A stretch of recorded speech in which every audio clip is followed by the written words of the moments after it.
and consider all matters that shall come under our deliberation in so just and faithful a manner as to advance the peace, prosperity, and welfare of our country and of those whose interests you have committed to our charge. Amen.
Order number 1, administration of oath.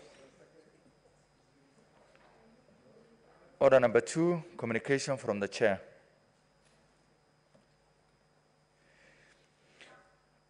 Order number 3, messages. Order number 4, petitions. Order number 5, papers. Order number 6, notices of motion. Order number 7, statements.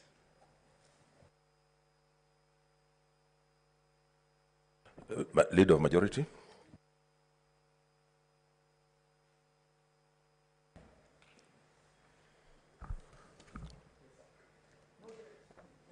Mr. Speaker, sir, in a normal sitting, this statement is made to appraise the House on the business for the coming week. However, as you're all aware, this is the last ordinary sitting day for the Senate in the term of the 12th Parliament.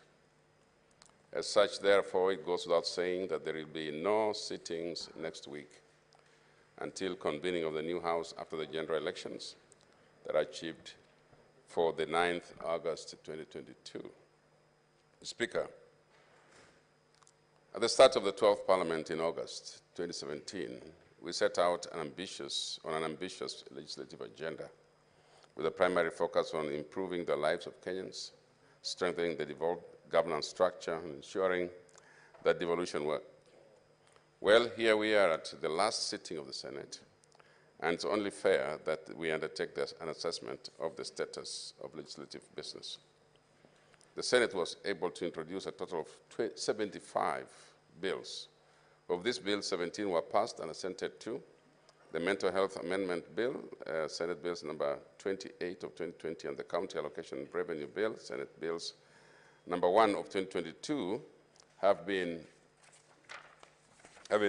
submitted to His Excellency the President for assent, which brings the total number of bills that have been assented to into law to 20.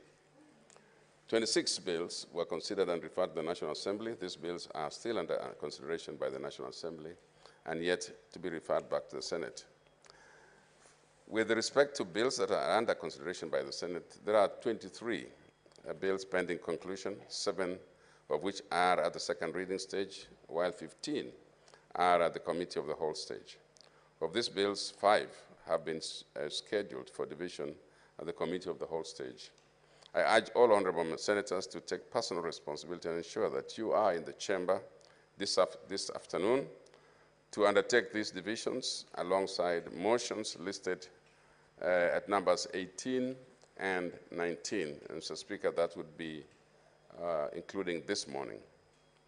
Finally, on bills, there are 20 bills which are undergoing concurrence process pursuant to Article 110(3) of the Constitution. Looking at where we are today, it is unlikely that these bills will be considered by the Senate in the life of the 12th Parliament. The Speaker, Article 119 of the Constitution gives the right to every citizen to petition Parliament to consider any matter within its authority, including enacting, amending, and repealing any legislation. The Senate has received 145 petitions, out of which 114 of them have been reported on so far. This represents a 78% completion. This indicates that there are 31 petitions that are yet to be finalized by the respective standing committees. Statements have been another avenue that the Senate has capitalized on to address concerns of citizens. There were 229 statements made pursuant to Standing Order 47-1, of which 67 were referred to respective standing committees for further consideration. 53 of these were concluded, and where necessary, reports thereon tabled. With respect to statements under Standing Order 48-1, 573 were sought, out of which 448 were concluded and reported on. This accounts for 78% of the total statements filed.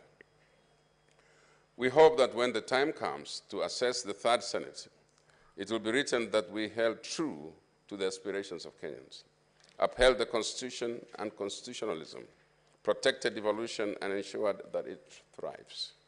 Above all, we made a positive impact in the lives of Kenyans. As an institution of governance, that is what was required of us. Mr. Speaker, sir, looking towards the future, I'd like to pose a challenge to the coming Senate. This challenge relates to a threat that we have faced from the time we began our legislative agenda, that of fighting for our legislative and oversight mandate under Article 96 of the Constitution. As a result of this threat, the Senate, by resolution, instituted legal proceedings to challenge the laws that have been enacted and procedurally in the 12th Parliament. This threat is still alive, and while the Senate is hoping for a favorable outcome in the Supreme Court, the next Senate will need to jealously guard its legislative authority to ensure that the mandate of the Senate is not eroded. I therefore urge the next Senate leadership to separate politics of the day from their constitutional and cardinal mandate of protecting devolution. There are a number of good legislative proposals which strengthen devolution and the place of the Senate, but will unfortunately lapse at the close of this Senate. The next Senate leadership may isolate these bills and consider republishing them as a matter of urgency so as to have them passed in the first few months. In so doing, the Senate will go a long way in entrenching constitutionalism, the rule of law, and protecting the integrity of its legislative process. Mr. Speaker, sir, before I conclude this statement, I'd like to acknowledge with much appreciation the support I, in my capacity as the Senate Majority Leader, have received from all senators, and particularly you, Mr. Speaker. I also acknowledge the members of the Senate Majority and Minority leadership, most of whom I have had the privilege to serve within the Senate Business Committee. I would like also to acknowledge the other members of the committee whom I have also had the privilege of serving. Mr. Speaker, I may want to single out the Senate Minority Leader, Honorable James Orengo. And Mr. Speaker, that together we have done this work together. We have worked to bring legislation to fruition in this Senate. I'd like to thank him and his team for the times that I have been given the support that was befitting. The Speaker, even at the Senate Business Committee, it has been a bipartisan effort, and we have worked very closely. And so I'd like to single out yourself, Mr. Speaker, and the clerk, and all those who have presided over the Senate Business Committee and made this a success. Mr. Speaker, if I may just say that you, and then I will have an opportunity to speak to the subject of the Senate DA, and we'll address more about how we have related and how successful we've been in this Senate. I'd like to thank my predecessors who have been ahead of me, and I want to also specifically single out the Senator for Elgeyo Marakwet, who was the majority leader before me, for the work that he had done and continues to do. And I wish everyone well. I want to wish all of us well in the next station, duty station, and I don't know where those duty stations are going to be.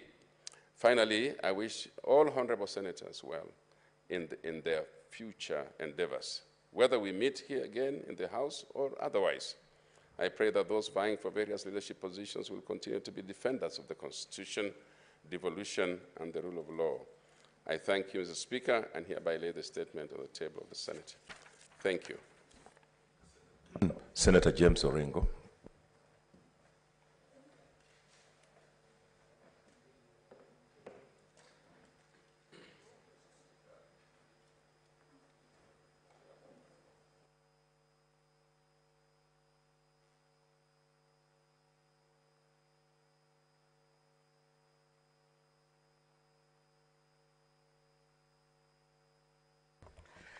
Thank you, Mr. Speaker. It's not normal that a reaction be made to the statement made by the leader of majority concerning the program for the House or the business of the House for the week or the coming week.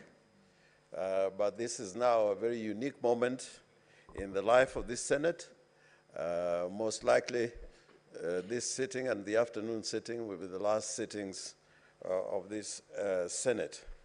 And I wish to join him in thanking you, Mr. Speaker, particularly in holding the fort.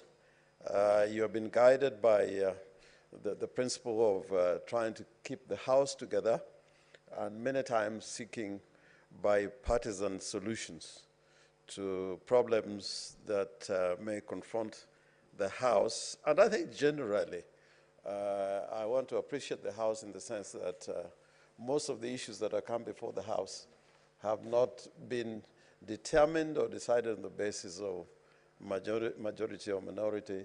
On both sides of the House, we have found people supporting certain positions, while a number of both sides of the House would oppose, what was being canvassed before the House. And I'm talking about issues like, when we were discussing the issue of the formula, both sides of the House was not divided on the basis of parties or majority or minority. I think both sides of the House supported different positions. Members supported what they thought was in the interests of their counties and the country generally.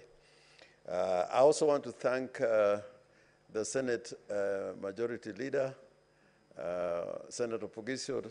He's a perfect gentleman. He's so easy to work with. And I think with the long history he has had in Parliament, you tend to hear people talking about Senator Pogisio being the Speaker the House has never had, both in the National Assembly and in the Senate. And I wish him well because he will continue to serve, hopefully, in the Senate. And I want to appreciate leadership, previous leadership in the House. Senator Murkomen has been mentioned by the Majority Leader.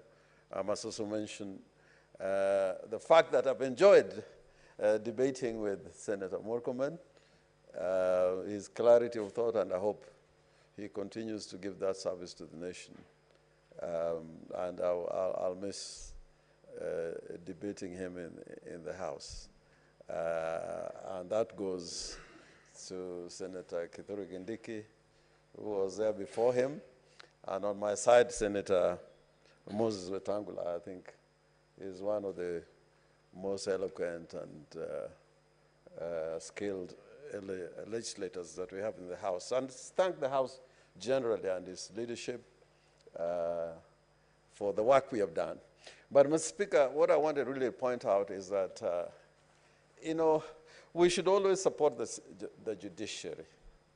You know, the judiciary is so important. We never know what is going to confront this nation ahead. And Mr. Speaker, you know, there was a time when if you are arrested for any offense, your days were numbered. You would be taken to trial. Honorable Philomena Chelagat, within a month she had been tried, convicted on trumped-up charges. I know at this day and time, whatever the case was or the complaint was, at this day and time, somebody like Senator Murkomen, Honorable Philomena Chelagat, would never have been tried and convicted. Nor would have been great legislators like Anyona, who again served long prison terms on matters that were just fabricated. People like Matiba, who would not have served those times in detention, or my party leader, Raila Odinga, would not have served those many years in detention if at that time we had an independent judiciary based on the constitution that we have today. So I hope that for now and in the future, we'll defend the judiciary. There should be no clawback on the judiciary. And I think there are ways of dealing with problems within the judiciary, be it corruption, but I think there should never be any situation where one would want to control the judiciary. And I hope that the next parliament will stand firm in defending an independent judiciary. Mr. Speaker, you know, even the Senate, for one, would not be doing the work we're doing at the moment without that advisor opinion that was made by the Supreme Court. No business was coming to the House until the Supreme Court made that decision. And I hope that the National Assembly in the future will learn how to work with the Senate as an entity so that this sibling rivalry that has characterized this particular parliament, and even to some extent the previous parliament, would not continue.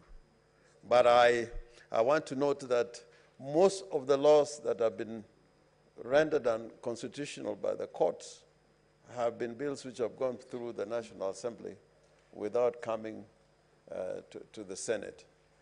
Because I think the Senate, we have been a little bit more careful in trying to look into the kind of legislation that comes before the Senate. If you look at the many statutes or provisions of those statutes that have been rendered unconstitutional, is because most of the time the Senate was not allowed to have a second look at it by sheer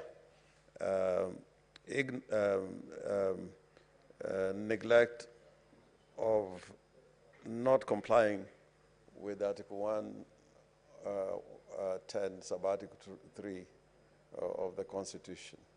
So I hope that, you know, in future, the National Assembly will want to work in tandem with the Senate, and together as a parliament,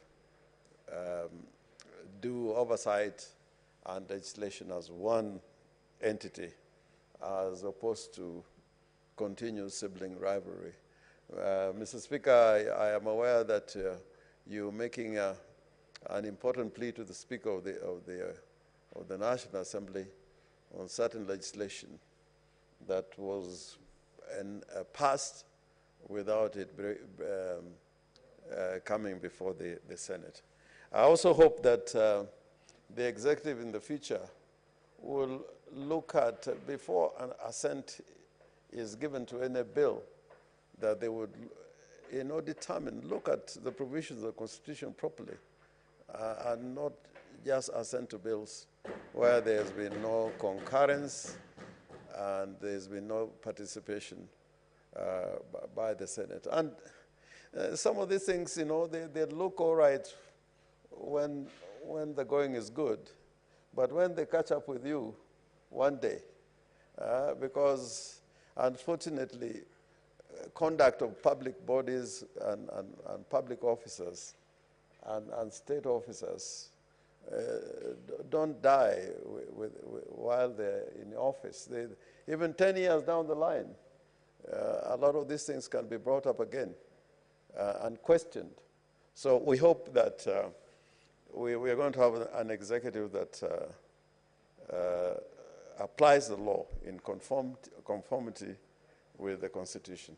Otherwise, Mr. Speaker, we have done a good job, and I think the country is so much the better because of the positions we have taken, particularly in relation to devolution. I thank you, Mr. Speaker. Senator Onesimus Murkomen.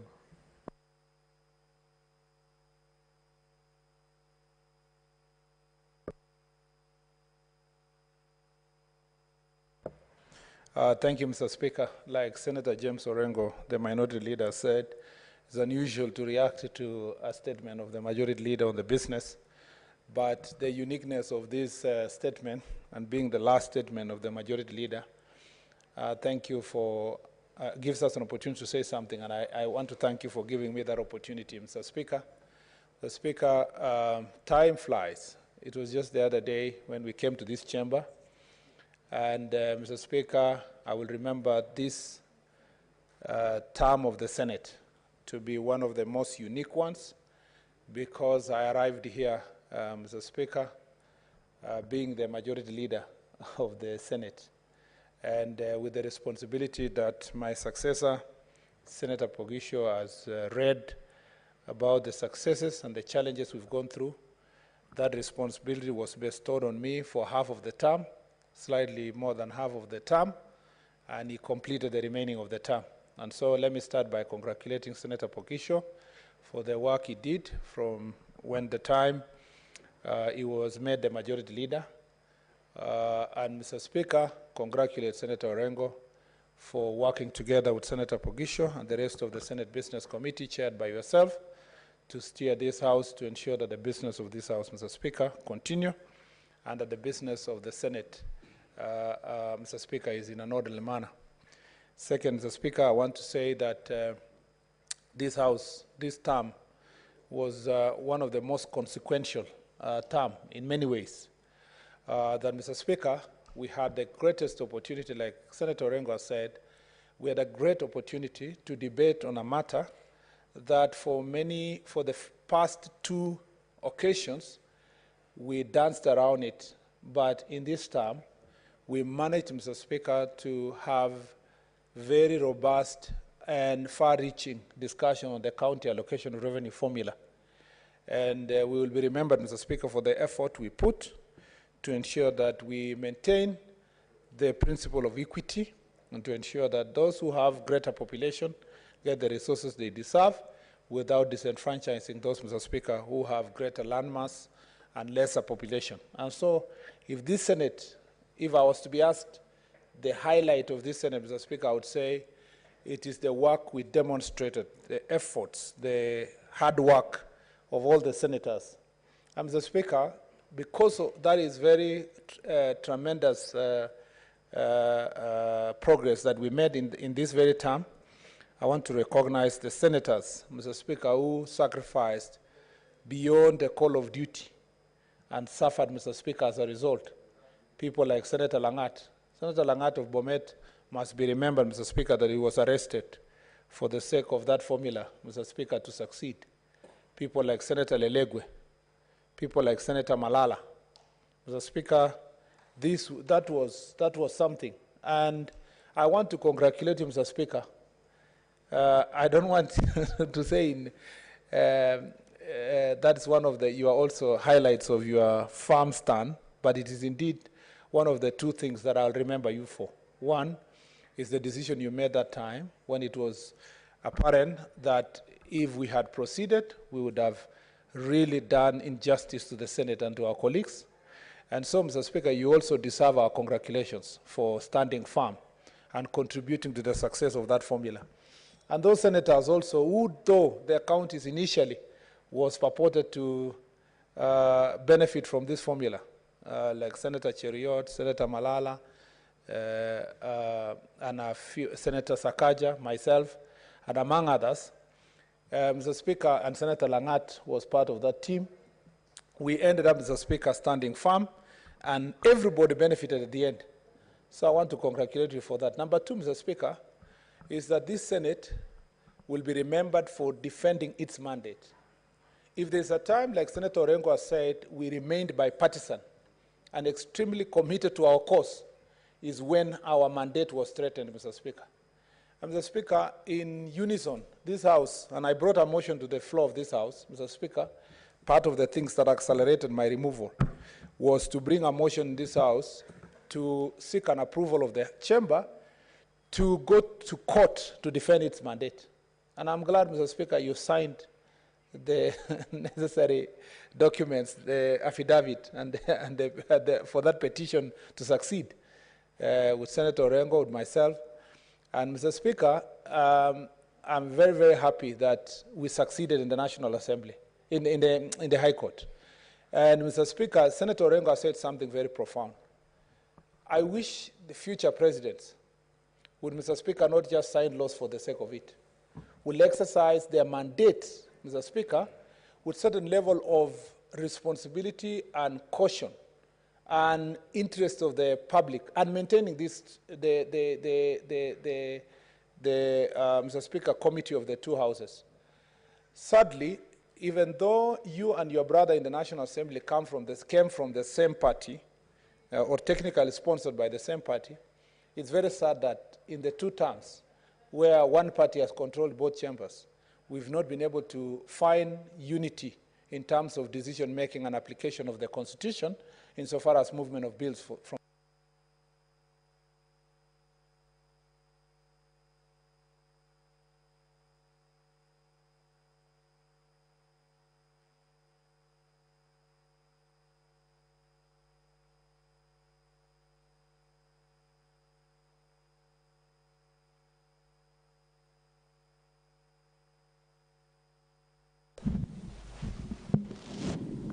So, Mr. Speaker, I hope this one is on record, not just for yeah.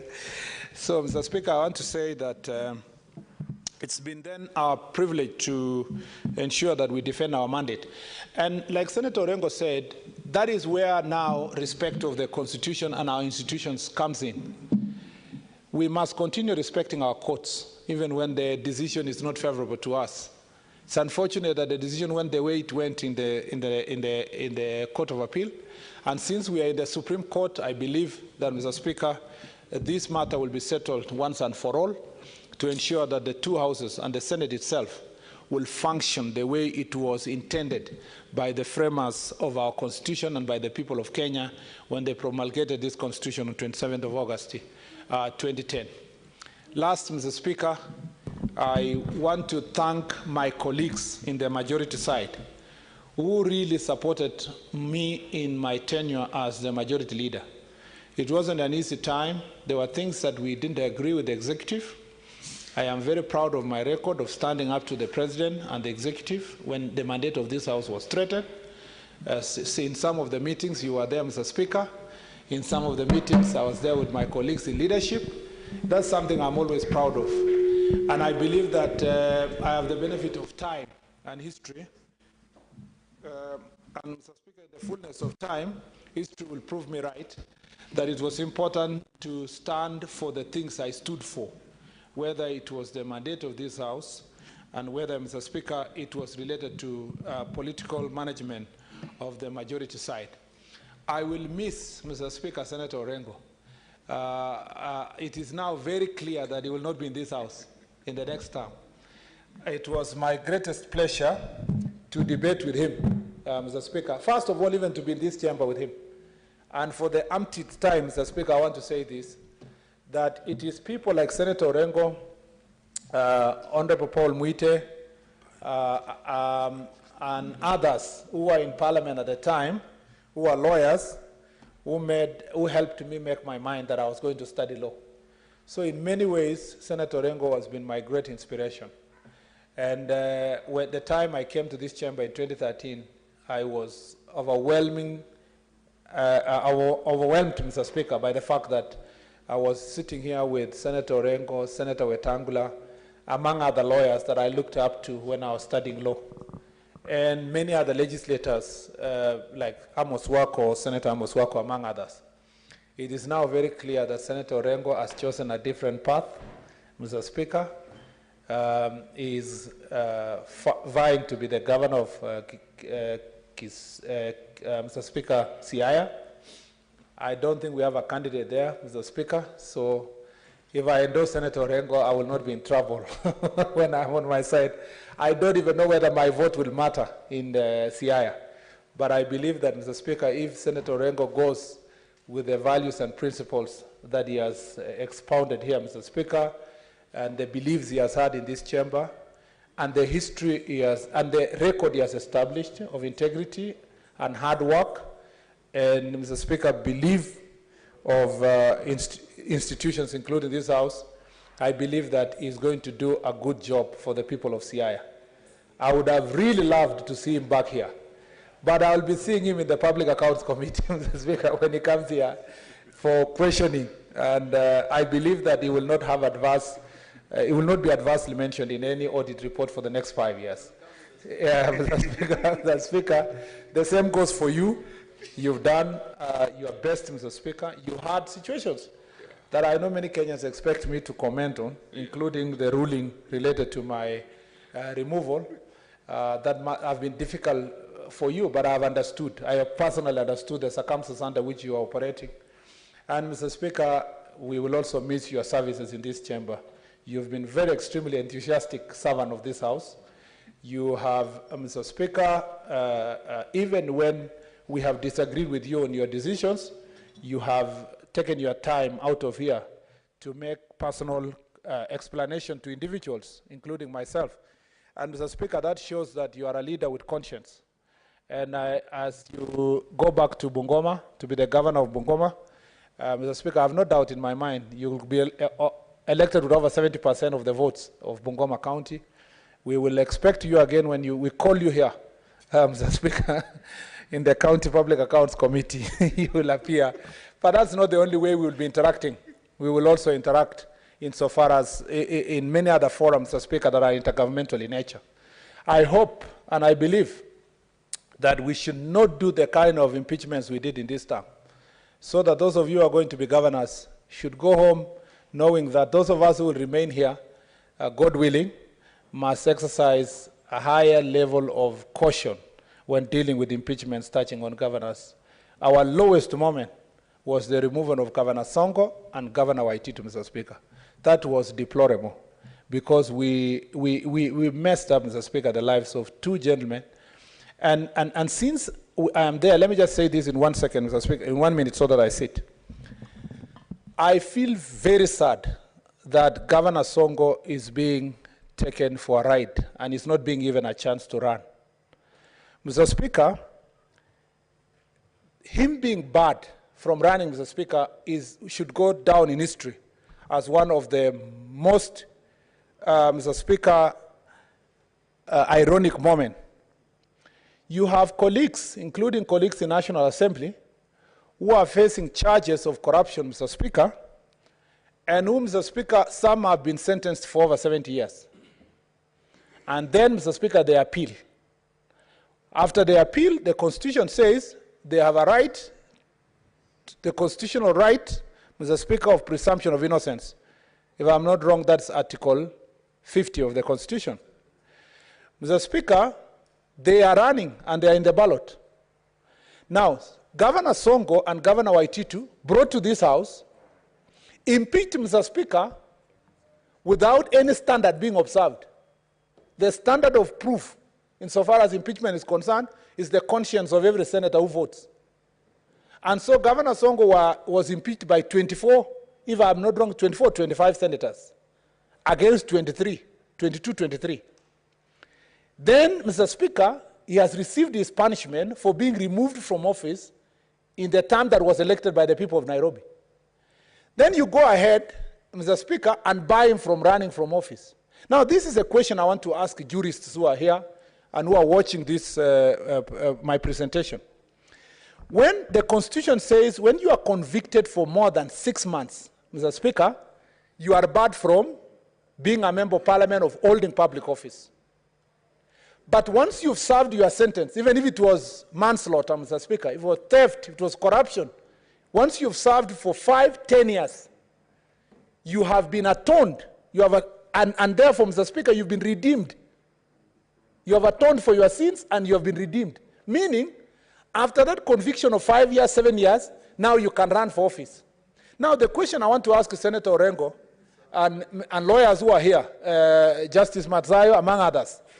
Mr. Speaker, if a person has been impeached, for how long are they going to be barred from running? Someone is sentenced for 5 years, and after serving for the 5 years, he has a right to go back and run for office.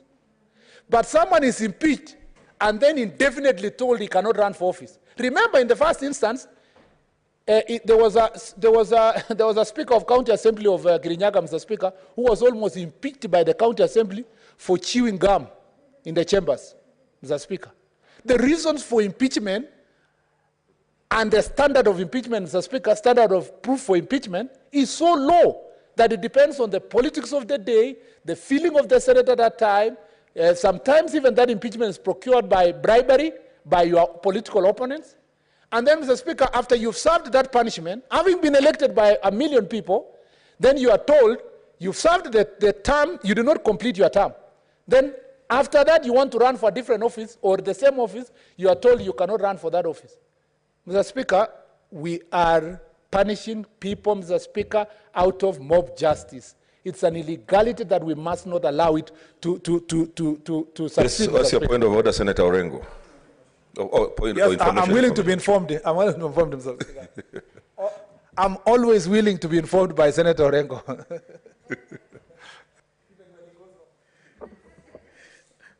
Mr. Speaker, I just want to inform the Senator from that is making very fundamental statements, but you should bear in mind that generally impeachments are a political process, even in the United States of America.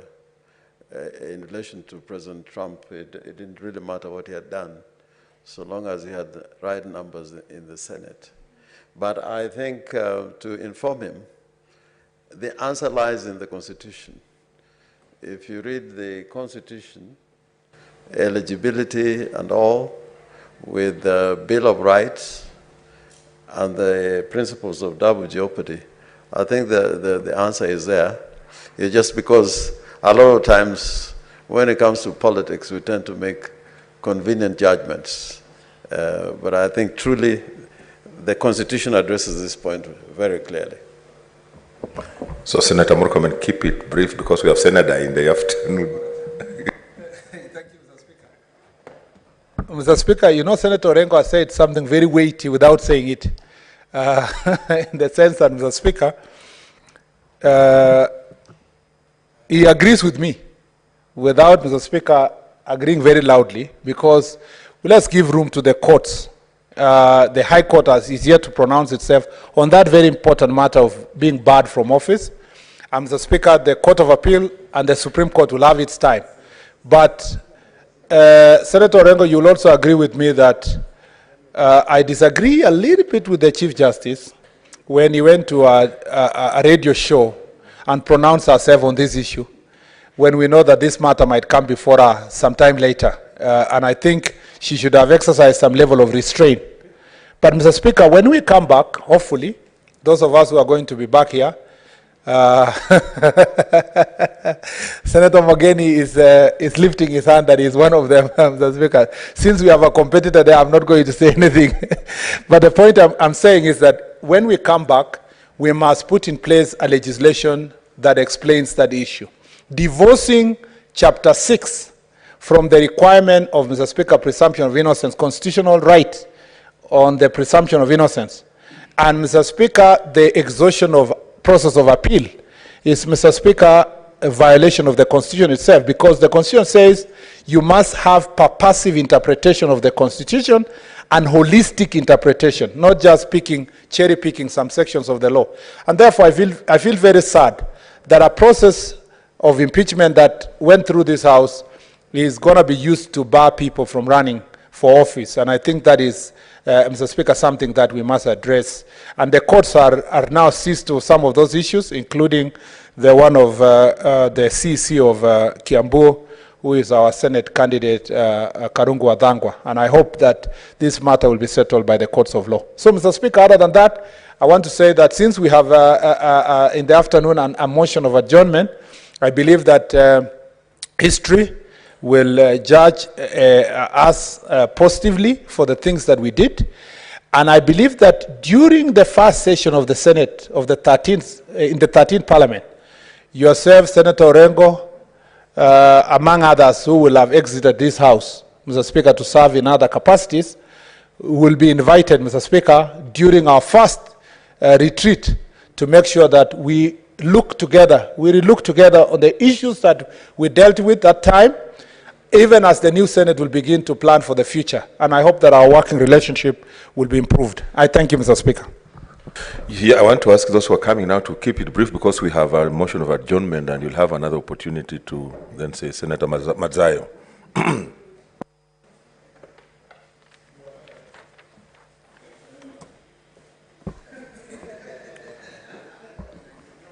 Asante, Bwana Spika. Bwana Spika,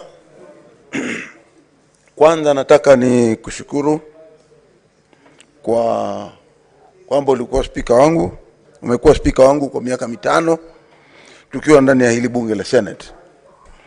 Bwana Spika, umekuwa mshupavu na umeweza kuangalia majadiliano ya pande zote mbili. Bwana Spika, nataka kuchukua nafasi hii niwashukuru pia wenzangu maseneta, manake katika muhula huu tulikuwa na pita nyingi ambazo zilijaribu kutuweka sisi katika mtihani mkubwa. Bwana Spika, nikikumbuka kulikuwa na ugavi wa pesa. Na hiyo ugavi wa pesa, ule wa pesa zinazokwenda katika serikali zetu za ugatuzi, kulikuwa na sintofahamu nyingi sana, mpaka wakati huo tulikuwa tunafikiria ile bunge linaweza kupasuka katikati. Bwana Spika, na siasa ilikuwa imetanda sana, ikawa imefika kiwango ambacho ilikuwa ni kama ambao watu wanashurutishwa kufanya kitu fulani. Lakini Bwana Spika, ulionyesha umaarufu wako na ukaangalia debate vile ilikuwa inaendelea, majadiliano, na pia kuwashukuru wale maseneta, haswa zaidi wale maseneta ambao wanatoka katika maeneo yale ambao walikuwa wanapata pesa, wakaungana na wale wengine ambao walikuwa wanapoteza.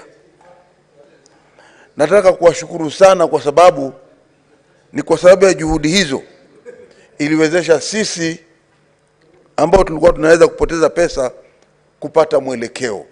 Senator Nderitu, what is your point of, there's a point of intervention by Senator Nderitu? Bwana Spika, nina hofu kidogo kwa sababu kisheria na sheria zetu, taarifa kama hii ya kiongozi walio wengi sidhani tunapaswa kuwa tukijadili. Sijui kama tunafuata sheria kihalali ama tayari tunaanza kulegeza. Bwana Speaker. It's an exceptional day. We're closing, so I gave some leverage, but that's why I said let them keep them brief, because in the afternoon then we'll have more time when we adjourn. So please keep them short so that we are able to do the other business on the order paper. Asante Bwana Speaker.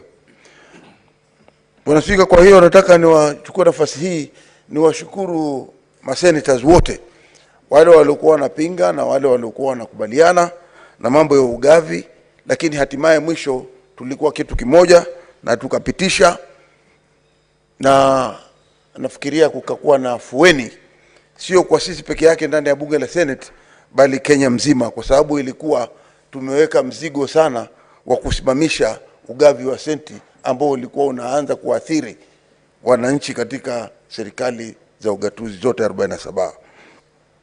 Bwana Speaker, pia vile vile nataka kukumbuka mwanzo tulipoanza hili bunge kulikuwa na sintofahamu nyingi, mpaka upande ule wanaoongoza walio wengi waliweza kupitisha miswada ambayo tulikuwa tunaona ya kwamba haiko sawa, lakini ikapitishwa, na ilichukua vile vile mwelekeo wa kwamba kiongozi wa walio wachache ndugu yetu Orengo akasema ya kwamba hufika wakati fulani serikali ikaregelea ikala watoto wake wenyewe, na ilibainika wazi kama vile alivyosema akitabiri, ilikuja ikarudi mpaka sasa. Naona dadangu Farhia yeye akawa kiranja, naibu wa kiranja, kwa sababu kulikuwa na wengine ambao walikuwa viranja. Kwa hiyo tunasema tu ya kwamba ikiwa upande wowote umeingia kwenye mamlaka, sio kwamba ianze kudharau upande ile ingine, manake tunaelewa hata mkiwa mko kwa upande ule wa walio wengi, saa nyingine huja mambo yakabadilika kisiasa, na nafikiria hilo ndio funzo kubwa sana nimeweza kulipata nikiwa ndani ya hili bunge la Senate. Na tuliona vile faranga vilivyoliwa na vile ambavyo havikuliwa, na wale ambao walikuja wakachukua. Mpaka sasa tunaona aliye kiongozi wa walio wengi amekuwa ndugu yangu Samuel Pogisio. Kwa hiyo nataka kumpatia kongole ndugu yangu Samuel Pogisio kwa sababu ya utendakazi wake.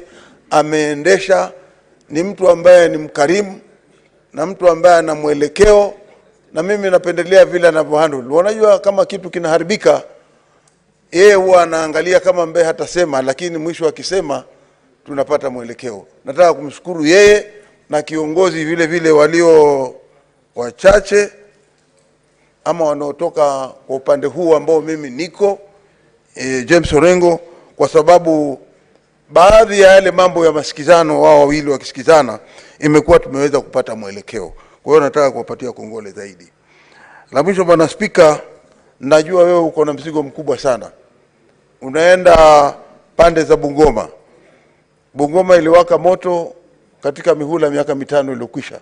Lakini Bwana Speaker, nakutakia kila laheri. Ninajua safari hii kwa sababu unasikizana na yule mkubwa wa kile chama chako, ndugu yetu wakili mkubwa Moses Wetangula. Wakati ule ulikuwa husikizani naye, na akafanya vile alivyofanya mbinde zote, ukaja hapa. Japokuwa kule alikutoa, lakini ukaja hapa na ukawa mkubwa wake. Kwa hiyo ulimwengu uko namna hiyo. Leo uko mbele, kesho uko nyuma. Lakini wewe hata ulipokuwa kule ulikuwa mbele, na hata alipokutoa kule ukija hapa ukawa mbele vile vile. Kwa hiyo Mungu wako na wewe. Kwa hiyo sisi tunasema tu ya kwamba point of intervention, Senator, wakati ukirudi kwako kuna huko Bungoma, tukutakia kila laheri ili uweze. Uko hoja nidhamu. Pole nilikuwa sija kuona. Mr. Speaker, just I'm only doing what I think a good timekeeper could do. Speaker, there's a danger that we are going to be doing senior speeches through this statement and repeat them in the afternoon.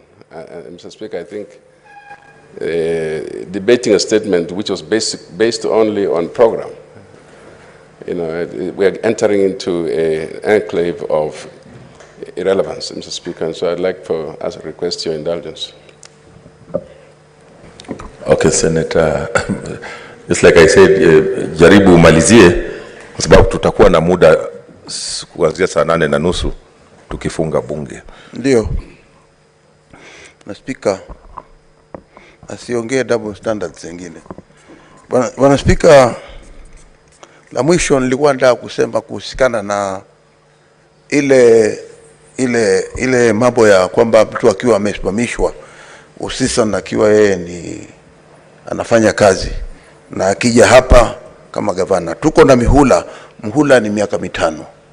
Bwana Speaker, nimeona ni ukweli kabisa ya kwamba sheria zinaangaliwa pande mbili.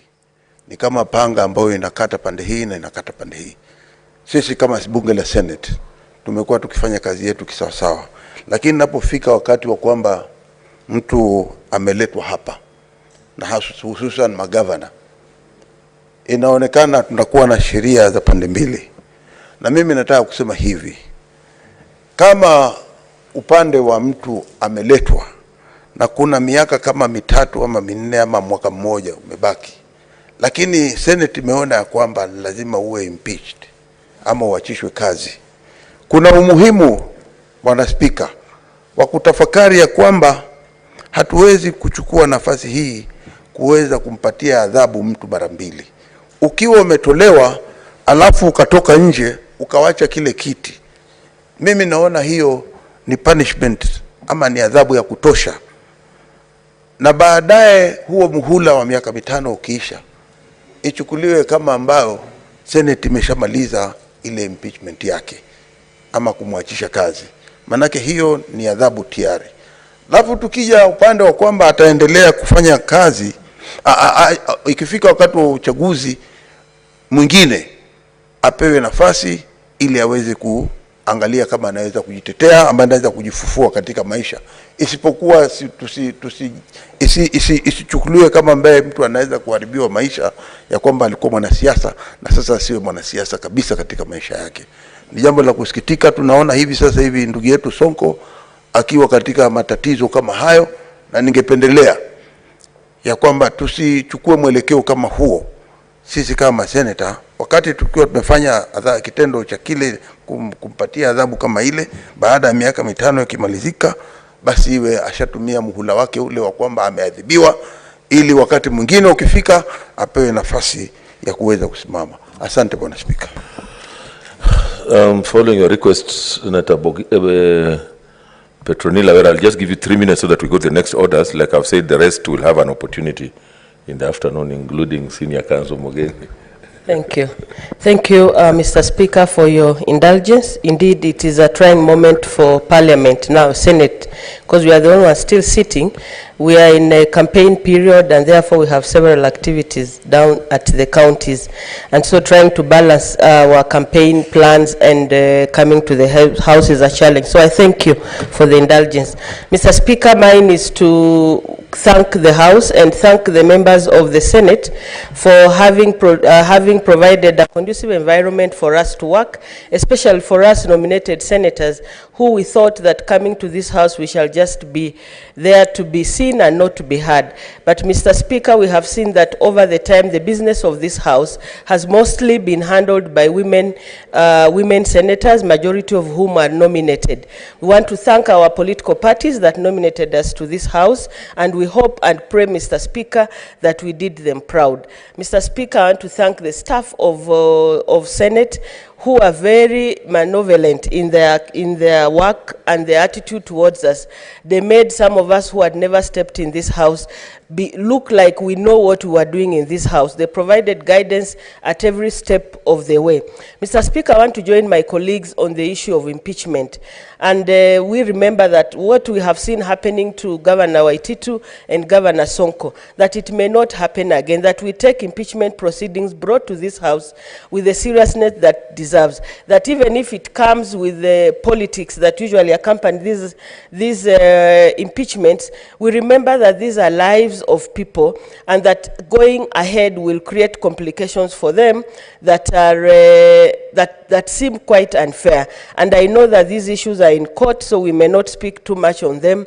But Mr. Speaker, I pray that those who will be coming back here, that those of us who are going elsewhere, those of you who will be coming back here, the impeachment motions brought to this house for governors and even for the president and the deputy president, because this is the final house on those impeachments, that will handle this professionally and will handle this with a humane heart. Mr. Speaker, I thank you, and I want to wish all my colleagues who are proceeding on to campaign for various seats, I want to wish them well, and those who will come back here, I pray that you continue to do what you are meant to do and continue to serve your people. Thank you, Mr. Speaker. Next order.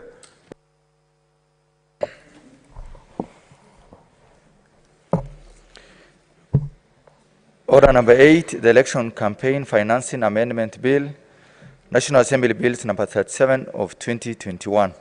Second reading.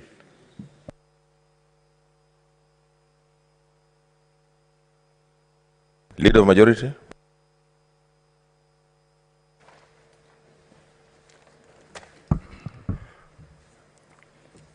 Mr. Speaker, sir, I beg to move that the Election Campaign Financing Amendment Bill, National Assembly Bill number 37 of 2021, be now read a second time. The Speaker, this bill, just to mention a little bit of its journey, the bill was published on the 12th of August 2021, passed by the National Assembly and referred to the Senate on the 13th April 2022. The bill seeks to amend the Election Campaign Financing Act of 2013 in order to align it with the Elections Act of 2011, and also to enable its implementation, as the current law does not take cognizance of current socioeconomic and political structures which has hindered its full implementation. Speaker, campaign finance issues have significant impact on the quality of elections. Notably, without adequate financing, candidates and parties have little chance of campaigning effectively or conveying their messages to the voters. At the same time, state authorities and citizens have a legitimate interest in ensuring that the campaign finance system is equitable, transparent, and limits the potential for corruption. For this reason, the importance of such a bill cannot be gainsaid, Speaker. The Speaker, specifically, what is at stake in this bill is that clause 2 of the bill proposes to amend Section 2 of the Act by deleting the definition of expenditure. What's your point of order, Senator Ledama?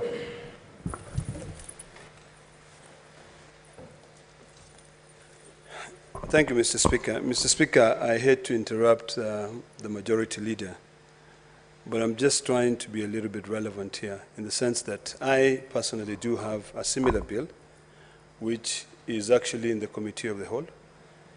This bill, which is coming from the National Assembly, is indeed the majority's leader's bill, but I'm just wondering if we start the process now on this bill, yet my bill is on the second, is actually in the Committee of the Whole, waiting to be passed. Wouldn't it not be easier if we pick what is here and include it in my bill, which is still the same? And if you look at my bill was introduced way much earlier than this bill. It's just been in the pipeline, and really it's a Senate bill. So, Mr. Speaker, I'd like to object to this bill and request that the majority leader stands down this bill at this stage, and then we'll look at our bill, the bill for this House, because we put in a lot of time in that bill. And I think it will be much more practical, and mine is in a far much ahead process. So, Mr. Speaker, I would like to request the majority leader to stand down this bill and we proceed with the other bill. Otherwise, we'll just be picking-ponking here and not really moving. There is another intervention from Masinza. Thank you, Speaker. I just, on the same note, I don't think we were very fair when we are doing what the leader is doing, because most of us, even the way Senator Ledama is saying, we normally go with bureaucracy, we normally go with presidency here.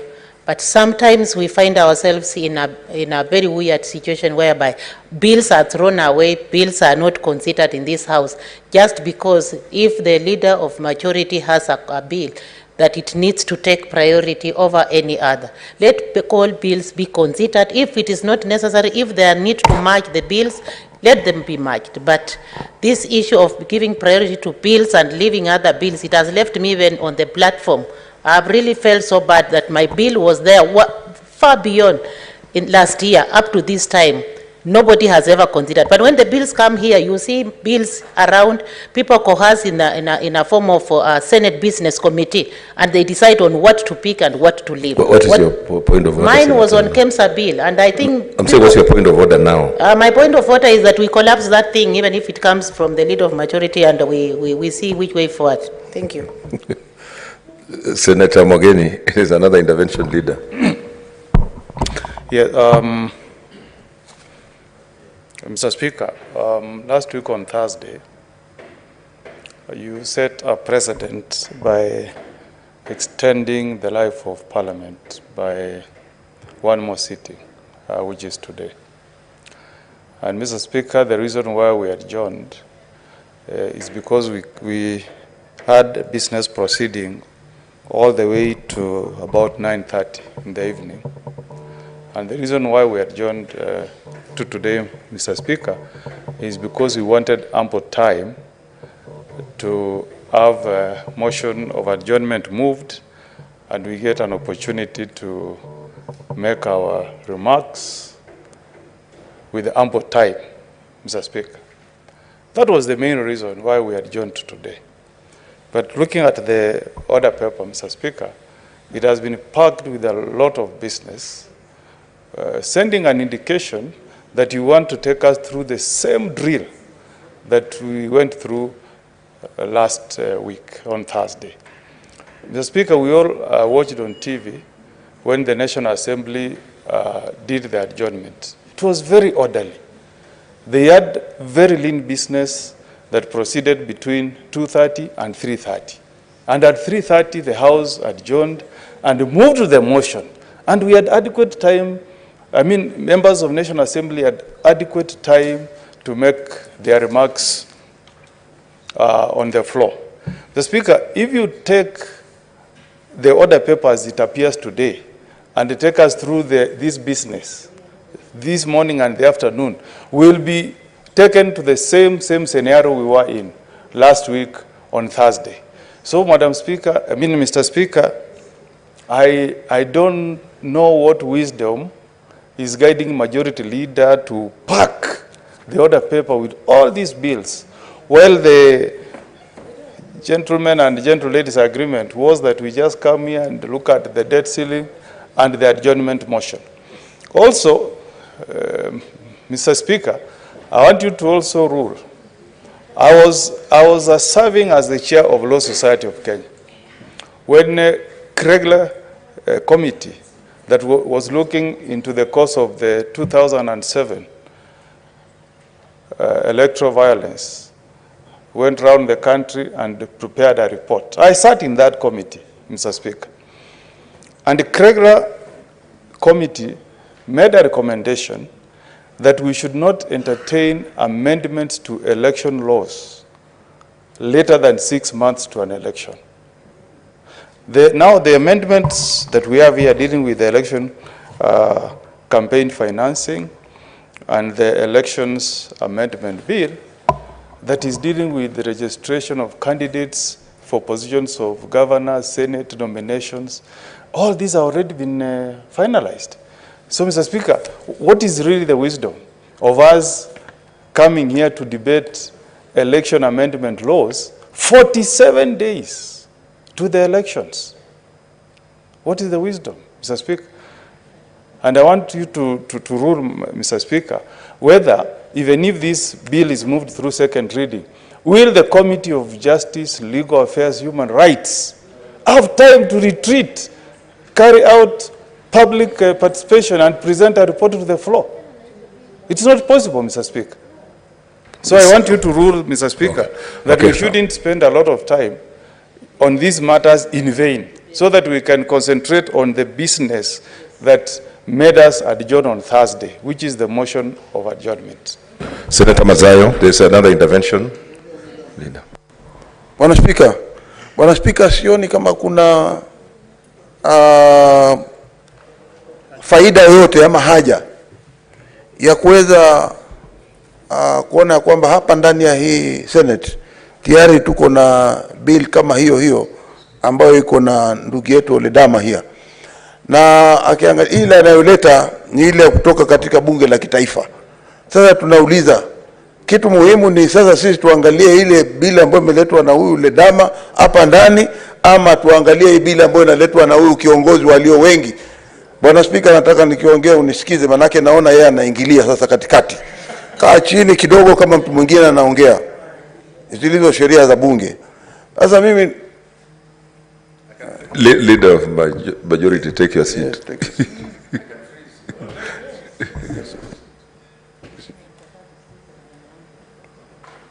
Si heshima hata kidogo. Kama mwingine anaongea mwingine akae. Kwa hiyo Bwana Speaker, nilikuwa nasema tu ya kwamba hakuna faida yoyote itaongezeka katika yale mageuzi ambayo nataka sisi tujadiliane hapa yanayoletwa na kiongozi walio wengi.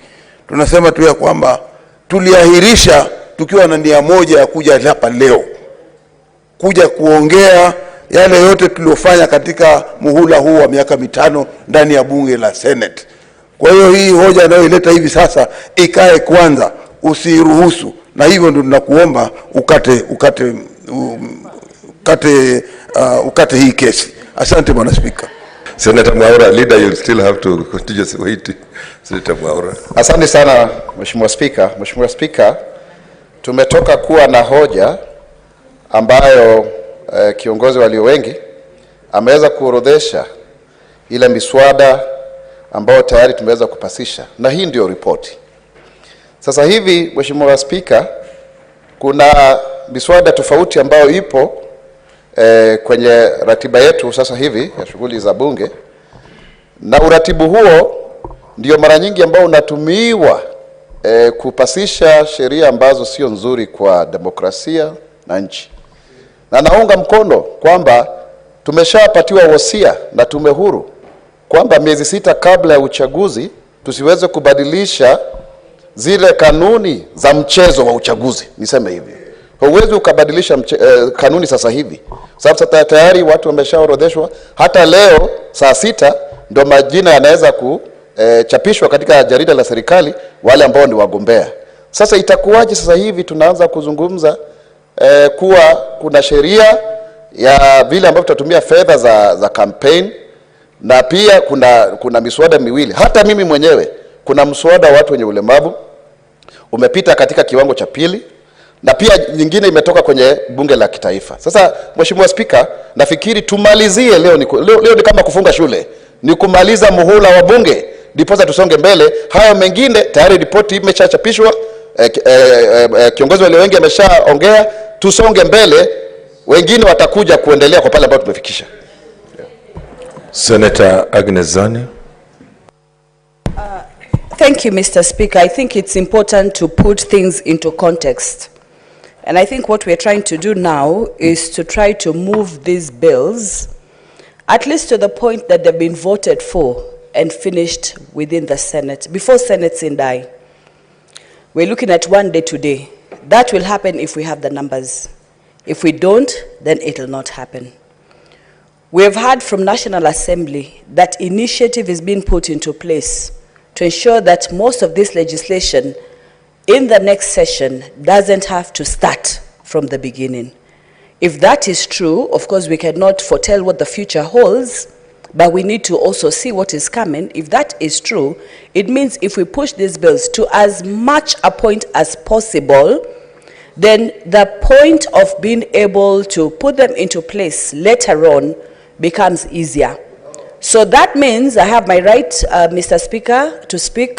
Please allow me to speak. I hear some of the senators, Senator Isaac Mora is saying, no, I have my opinion and not his. At the end of the day, Mr. Speaker, the only logistics I see is the logistics of numbers. I think what we are doing holds merit. Only, I wish we would have been able to do it earlier. To the point of Senator Omugeni, and that we cannot make laws at least 60 days before election, that is right. But some of these laws that we make are for posterity. So it's only that we don't know what the future holds in store for us. It is true that we say today is the day to prepare for Sindai and talk about that, but we also have an order paper in front of us. So for me, I think the technicality is that we might not have the numbers. If we do have the numbers, it would be good. Because, Mr. Speaker, when you look at all these laws that are on the order paper, all the bills on the order paper, they're bills that members have spent a lot of time in constructing. We have the lifestyle audit bill, for example, that is on the order paper from Senator Faria, that is just waiting to be voted on. Let us all take also into consideration the effort that members have made. We have almost, I think, 16 bills that members have put enormous effort. They've worked at committee level, they've worked at individual level, they've been able to present at various committees and various sessions these bills that are prosperity. In fact, Mr. Speaker, I want to agree with what one senator said before, that we really hope that at one point or another that these bills will come into fruition. Because most of these bills are for and pro devolution, at least the ones we've come with in Senate, and most of the issues that are being addressed in these bills are issues that need to be addressed within the counties. So I hope that the team will be here, will be pushing, one, so that these bills don't die. For those that have progressed to National Assembly, for those that are within Senate, it would have been a nice, tidy finish if we're able to vote for them. If we're not able to vote them, we pray that they do not fall off completely, they don't die at Sindai, and that they can progress in the other session if the two speakers agree, as I had the Speaker of the National Assembly, Honorable Muturi, suggest, or Primet, he said something like that. Then we come to the situation that we have now, that even these bills, when those who come to this Senate come back, can they push for them? Can they push for them either by picking some of these? I know we have the social and humanity bill that was introduced by Senator in the last session, 2013, from Mombasa. And it came again, I think it was Senator Abshiro who tried to push it. It didn't see through the light of day. Sometimes maybe it's impossible to have them see through. So let us balance all these things, Mr. Speaker. Even as we talk about, yes, the importance of discussing and us being given an opportunity of Sindai, that is true, that you said that we meet so that we do that. But if we can do both, if we can kill two birds with one stone, then that would be the best way to go. That is going to be based on the technicality of numbers. If we have the numbers and we're able to, I think we have both the morning session and afternoon session, I think we can do quite a lot. I thank you, Mr. Speaker. Okay, let me give guidance on this. I do agree with the contributions that I've made, that actually we did adjourn the Senate last Thursday because we wanted to give members ample time to say bye-bye, those who are leaving the Senate and going to other stations. And therefore, it's important that we have time for that. So I want to rule that we make sure we conclude everything else by 3, so that from 3 onwards, members have then an opportunity to make a contribution as we adjourn Senate. It is so directed. Okay, Leader of Majority.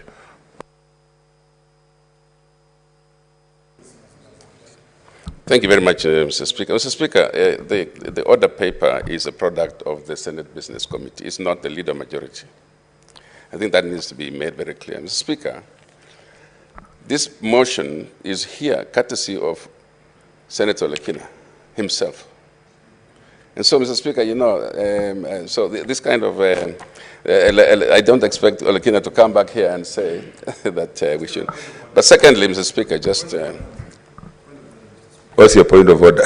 We have to move. And yet it better be a point of order, because I know sometimes where that... No, it's not that you know sometimes. Mr. Speaker, I think you gave a ruling on this matter. I think it's a little bit hypocritical for the majority leader to go back again and reinvent the wheel, because we've agreed. You know, I objected to this bill on the basis that there is a bill which has already progressed. And my argument was actually enhanced further by the argument of Senator Mogeni and the other senators. So I think coming back after you've given a direction is really taking us back. So I have no problem if your direction is for us to continue and to finish this business. And I know, yes, I sit in the House business and we agreed to have these things here. But that doesn't mean that my mind is static.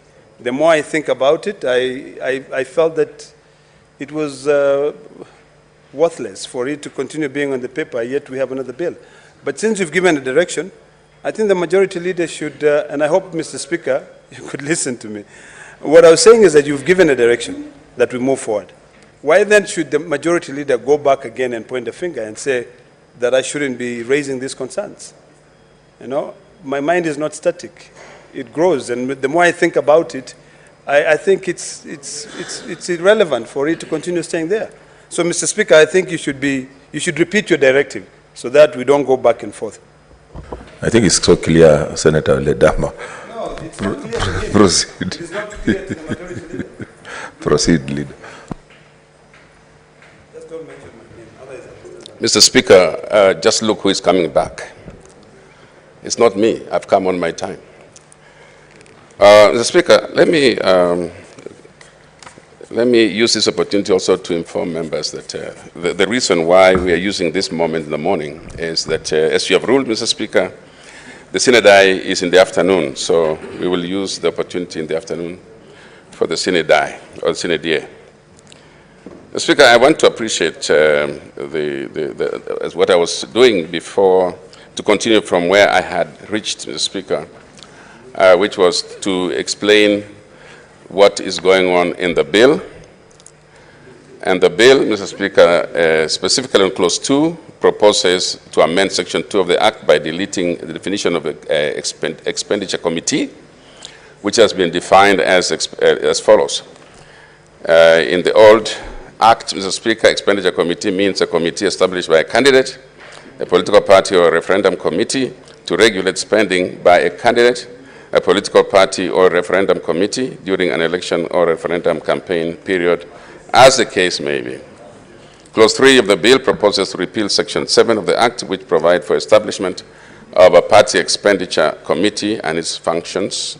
Clause 4 of the bill proposes to repeal Section 8 of the Act, which provides for establishment of an independent candidate expenditure committee and its functions.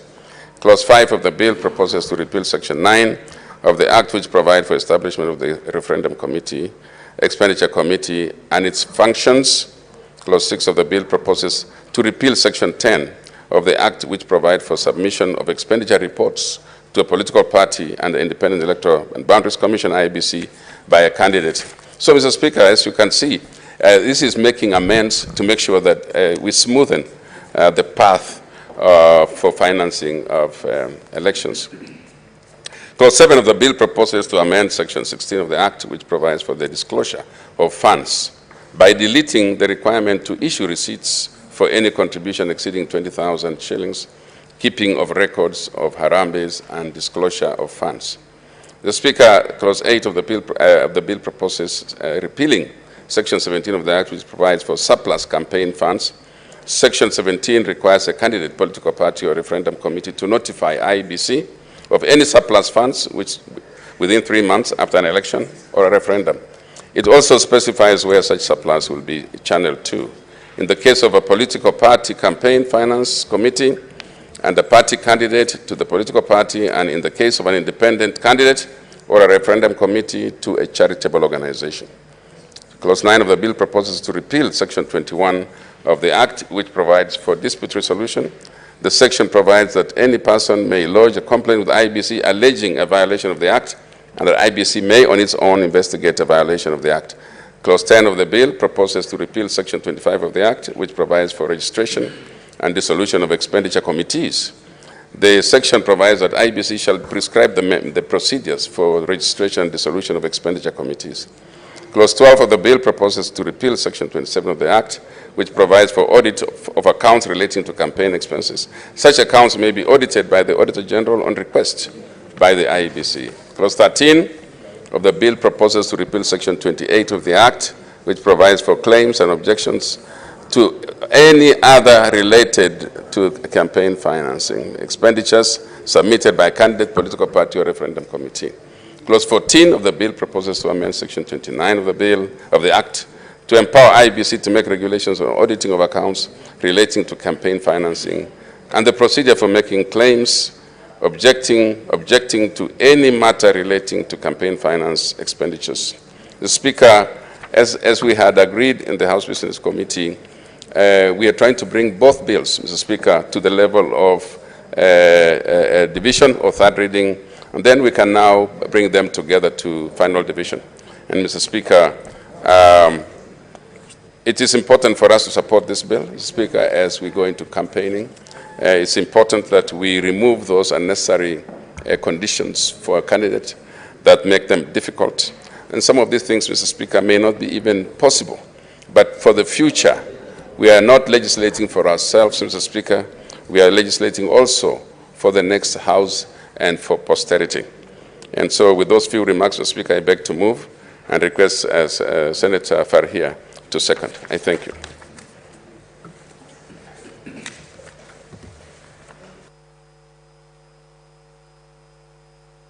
Senator Farhia. Thank you, Mr. Speaker. Mr. Speaker, regardless of what time we bring a bill, you know, our bills have to go back to National Assembly before they become a bill. And since this one has already gone through the National Assembly and it's just here on its final stages, I think if we want the bill to go through, I think we need to support. And Mr. Speaker, I beg to second. I propose the question. Order, Senator Mwaura.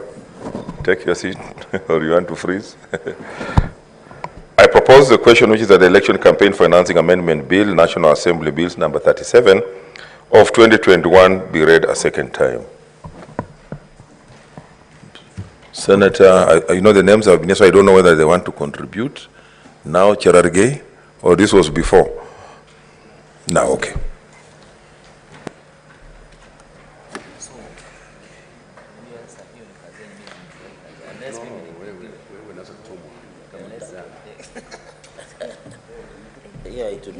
Sorry. I think there is a problem with that mic at dispatch.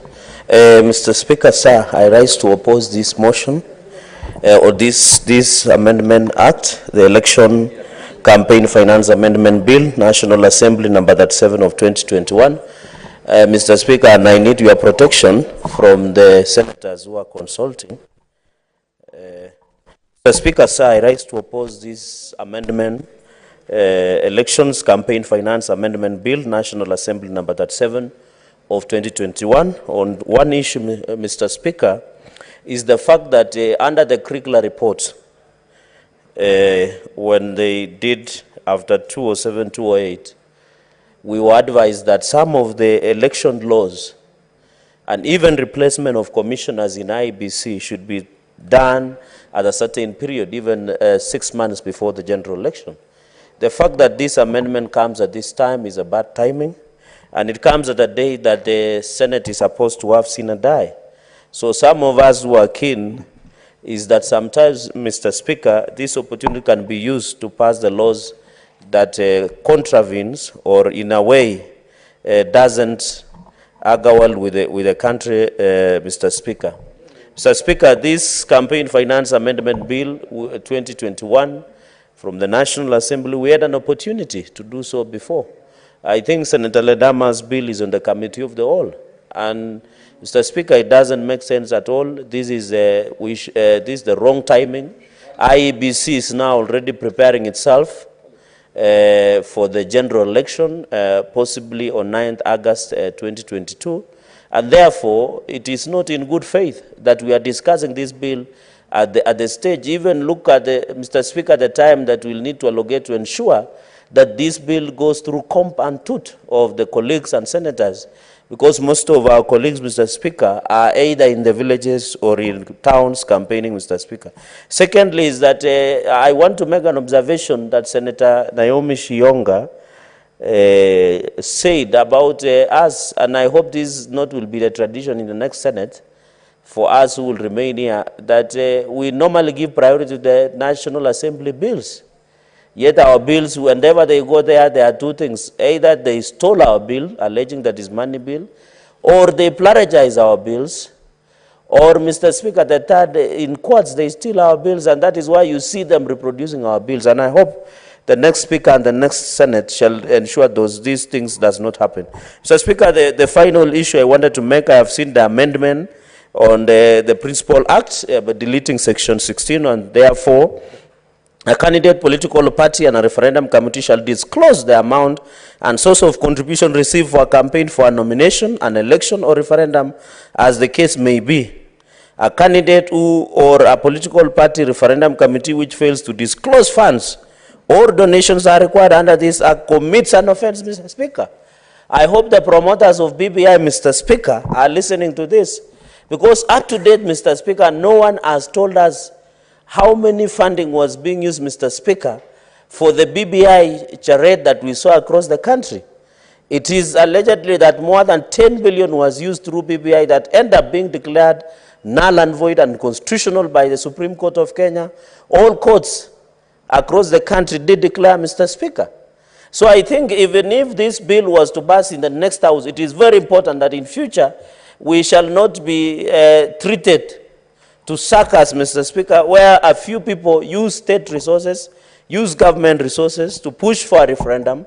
Even what we are seeing across the country, Mr. Speaker, some of the people are using government resources and vehicles, Mr. Speaker, to do campaigns, which is illegal, Mr. Speaker, because now this bill or this law will allow, Mr. Speaker, a proper accountability mechanisms, Mr. Speaker. And therefore, so that when people fundraise or do donations to the campaign, Mr. Speaker, they must be disclosed who they are. Because sometimes, Mr. Speaker, even at the county level and the national level, some of these people who fund, Mr. Speaker, some of the campaigns of our colleagues, of people who want to run government, Mr. Speaker, sometimes, Mr. Speaker, these are people who want to promote what we call state capture and push for business interests, Mr. Speaker. So this one, the Section 16 should have also this amount of source and contribution of donations, Mr. Speaker, is very important so that our people know that if Senator Ngugi Isaac receives donation, we need to know it is from the state coffers, who gave it, from which source, what was the intention, what was the purpose. I think accountability, and therefore will be complying with leadership and integrity, Mr. Speaker. And therefore I've seen people complaining that some individuals who are running for highest offices, others are running for county offices, are in a way misusing or abusing the state resources, Mr. Speaker. I think when this campaigning finance amendment bill, this deletion of Section 16, or Clause 16, if it comes to law in the next Parliament, Mr. Speaker, it will give opportunity. But I think as a matter of moral authority, even without passing this law and in the spirit of leadership and integrity, for us who have access to public resources or state resources or facilities that have been assigned, Mr. Speaker.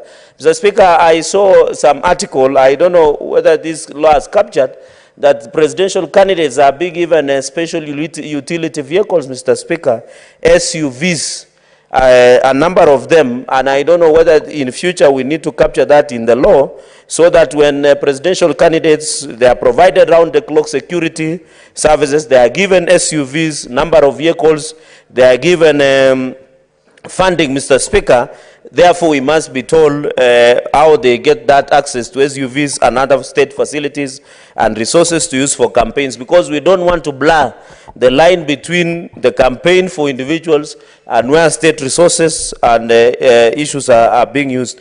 Mr. Speaker, and therefore, I think this coming of Clause 16 is very important, but I wish it would have come early when the BBI promoters were working around the country using state resources, campaigning up to more than 10 billion, Mr. Speaker.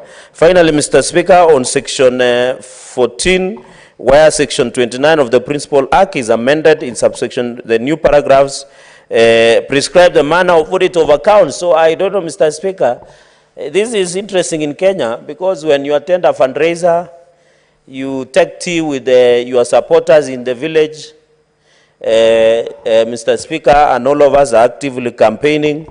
I don't know how the Auditor General will come and audit. And you know, Mr. Speaker, with the issue of spraying the ground, ama kuchunga ground, Mr. Speaker, I don't know how that audit will be done by the Auditor General or which office, Mr. Speaker, because whenever you are campaigning, Mr. Speaker, this aspect must be practical. Because whenever you go to a fundraising as a candidate, you host people in your home, Mr. Speaker, maybe for consultative meeting, and they end up taking chai and mandazi. They end up hiring tents, hiring public address system, Mr. Speaker. We need to be certain how those issues are audited. Does it mean whenever you want to give handouts, Mr. Speaker, or to give something, or to give a stipend to the people who came, or to provide them with transport and food, Mr. Speaker, does it mean that you must provide those receipts to the Auditor General? And I think that is the elephant in the room, Mr. Speaker, because we have disclosed the source of where you're getting your funding, but how do you spend and how much do you give it? Because sometimes we give it, and therefore sometimes how do you audit, where maybe in a number of occasions, Mr. Speaker. So I think another issue, Mr. Speaker, is on where, like my party, the former party that we used to love so much before it died a death that we can't explain, Mr. Speaker, on the floor of the House. And I know my brother, Senator Ngugi Isaac, is a legend that is alive, but some of us cremated that party, Mr. Speaker. For example, Mr. Speaker, ODM and Jubilee, they have been funded for the last 10 years or 5 years through the political fund political parties fund. Where does that fund go? For example, like a Jubilee party which is collapsing, how do we audit so that the money that we give political parties fund, Mr. Speaker, does not end up being used for the campaign the way we are seeing, Mr. Speaker? So the law should have included, and that is why this bill should collapse the way it is today, because we need to fine-tune so that if a party is funded, where do they put those funds? In any case, where they are using those funds to campaign, is it allowed by the law? Is it audited, Mr. Speaker? And I think that is where we must agree on the placement, Mr. Speaker. And then finally prescribe the procedure for claims objecting to any matter related to campaign finance expenditure submitted by a candidate, political party, or referendum committee. And therefore, even during BBI, Mr. Speaker, the committee that was concerned, the promoters, should have given the Auditor General the receipts and the expenses to show that where did they get the funds, how it was used, how it was audited, Mr. Speaker. And therefore, as I conclude and reject this bill, call upon the IEBC to continue being vigilant to ensure people who hold offices, people who have access and disposal to state resources, Mr. Speaker, do not end up using those state resources to unduly and unfairly campaign over the others, including, Mr. Speaker, the security agencies. You saw the other day, even in Jacaranda grounds, when the Kenya Kwanza, Mr. Speaker, were holding their rally, Mr. Speaker, the police, out of compliancy, ensure that the violence thrive, Mr. Speaker. And therefore, we must agree, Senator Mr. Cherargei, Speaker. you know, you are talking about very many things going into I was relevance. just concluding, Mr. Speaker.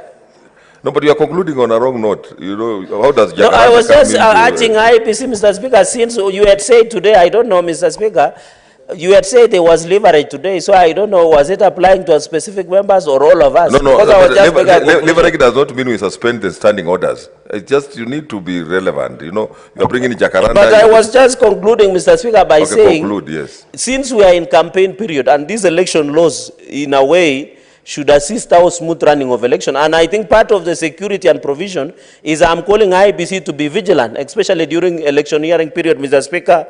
But I think this election campaign act should collapse today. Let's wait for the next parliament, Mr. Speaker, so that when we come and fine-tune one of those issues, and I can see Senator Omogeni smiling, because allegedly some of his party members and some of party leaders of ODM were allegedly involved in such situations. So, Mr. Speaker, I oppose Mr. Speaker, I oppose this bill, and therefore call upon the National Assembly to, Mr. Speaker, the National Assembly. There's a point of order. Although he has concluded that you are the next, do you want to make the point of order, or you want to wait? And I was just making the final Mr. Speaker, sentence. Mr. Speaker, Senator Mogeni. Yeah, Mr. Okay, Speaker, take your seat. Mr. Speaker,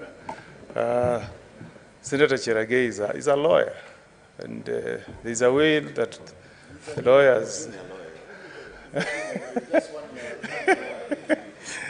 Senator Faki tells me he's a junior lawyer admitted 1 year ago. So, you know, there are some dropping of names that happens on the floor that can send the wrong message, especially when my name is being cited by Senator Cherargei. Mr. Speaker, you heard him cite the name Senator Omogeni and some ODM leaders in the mix. Then he mentions something about Jacaranda. And if you read the answer, you cannot pick what he's saying. I don't know what Senator Cherargei took this morning, but if he wanted to make a point about Senator Omogeni and any leader, can he be specific so that I can respond to him? Otherwise, he seems to be really mixed up this morning. I don't know what he took this morning. Senator Ledama.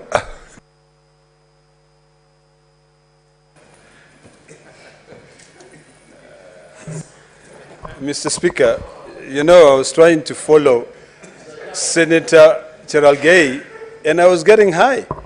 You know, I was wondering whether he smoked some good marijuana in the morning or what, because he was not really making sense. He was completely incoherent. I didn't know what he was talking about. You know, he says Senator Omogeni, he says Jacaranda, he says everything. Seriously, can we just remain relevant? Mr. Speaker, I think this leeway you're giving us, sometimes it's messing everything up. So really, I don't have a problem legalizing marijuana. I think it's a good thing, but appearing that you're smoking it, maybe we should give you a bottle of Glenfiddich. Might put your head pepper. Senator Cherargei, I want to agree with what members are saying. You be clear in what you want to say, and please conclude so that we make progress. No, Mr. Speaker, it is dangerous that you are likely agreeing with them that I'm smoking marijuana. I don't know whether you are agreeing on that part, because I don't smoke anything. Mr. Speaker, the only smoke I smoke is when I was cooking in the village kitchen. So, Mr. Speaker, what I was just saying, I just said allegedly, and I think members should listen keenly and carefully. Finally, Mr. Speaker, because I don't want to drag and we have a heavy agenda ahead of us, is that I oppose this amendment. It is wrong timing.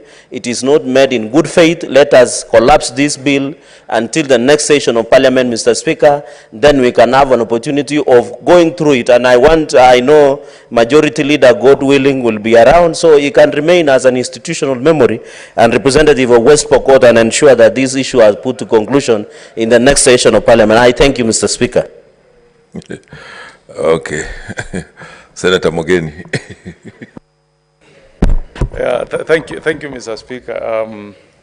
I sympathize with the position that Majority Leader is this morning. Ordinarily, Mr. Speaker, this is something that we should applaud and say this is a good bill and we support. The only problem, Mr. Speaker, is the timing. The timing at which this bill is coming before us. Really, going through it, especially the one dealing with the election campaign financing bill, there's nothing really big one can say about it. It's amending principally two sections of the Act, 16 and 14. I mean, Section 29 and I believe Section 16 of the Act. But, Mr. Speaker, the problem is, as I said, the problem is the timing, Mr. Speaker. We are in the middle of a fairly heated campaign period between two very strong contestants for the seat of presidency. And we don't want to send the wrong signals, Mr. Speaker, that we are trying to bring laws that could send wrong signals to the public that we are trying to change the rules of the game midway. I think that's the major problem, Mr. Speaker. And Mr. Speaker, I did say earlier that regular committee that was here in 2007, when I was serving as president of the Law Society of Kenya, he did, if you read through the report, he did warn us, Mr. Speaker, that we should be very cautious and even reluctant to amend any election laws 6 months to the elections. And the reason was, Mr. Speaker, that anytime you try to amend any sections of the election laws, your opponents think you are being mischievous. They read mischief, even if there is nothing. And Mr. Speaker, speaking from this side, in Azimio, Mr. Speaker, on a period that the whole country is almost making a conclusion that Raila will be our next president, the 5th. Why do you want to amend these laws to give credit to our opponents who may say that we want to change the election laws to frustrate them? There isn't really need. And then, Mr. Speaker, the point number 2, and I hope the next leadership will treat senators differently. You know, this is a bill that came from National Assembly, Mr. Speaker. And I don't know why we want to be treated like people who are here to sanitize and push forward and process anything that comes from the National Assembly. Mr. Speaker, anytime we send a bill from here, Senate, to the National Assembly, they take time to go through it. They don't rush it. It will be sent to committee, the relevant committee, and a report will be tabled on the floor before that bill is considered.